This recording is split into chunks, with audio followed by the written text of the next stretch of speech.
Imagine a starving dog, teeth bared, guarding a piece of meat.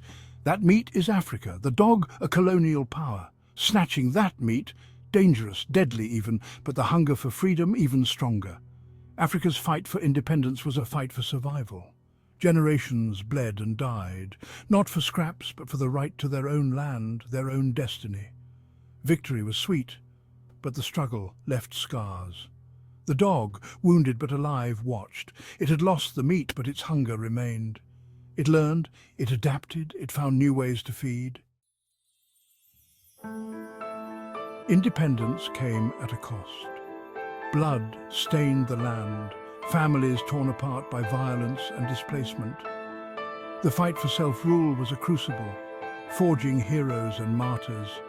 But victory was not a clean break.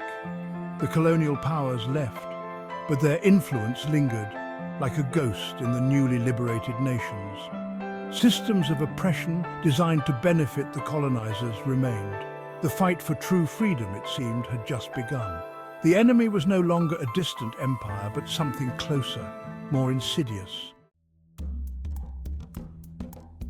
The dog, unable to reclaim its stolen prize, found a new strategy control through cunning. It befriended the newly empowered, whispering in their ears, promising power and wealth. African leaders, once symbols of resistance, became pawns in a new game. They inherited the systems of oppression, perpetuating the very structures they fought to dismantle. Corruption flourished, enriching a select few at the expense of the many. The taste of power, once tasted, proved intoxicating. The fight for the people's liberation morphed into a struggle for personal gain. The dog, it seemed, had found a way to feed again. Section 4. Kenya's Second Liberation, a fight against shadows. Kenya, the land of the proud Maasai, the fertile Rift Valley, knew this struggle intimately. The fight for independence from British rule was long and bloody, yet true freedom remained elusive. The one-party state, a tool of control, stifled dissent. Corruption choked the economy, enriching the elite while the majority languished in poverty.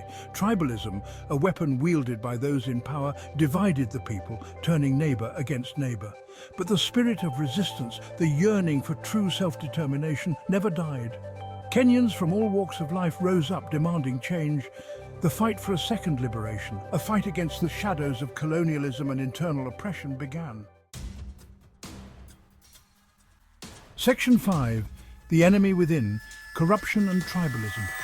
The struggle for true freedom in Kenya, and indeed across Africa, is a fight against an enemy within. Corruption, like a cancer, eats away at the very fabric of society. It robs the people of their future, their resources, their dignity.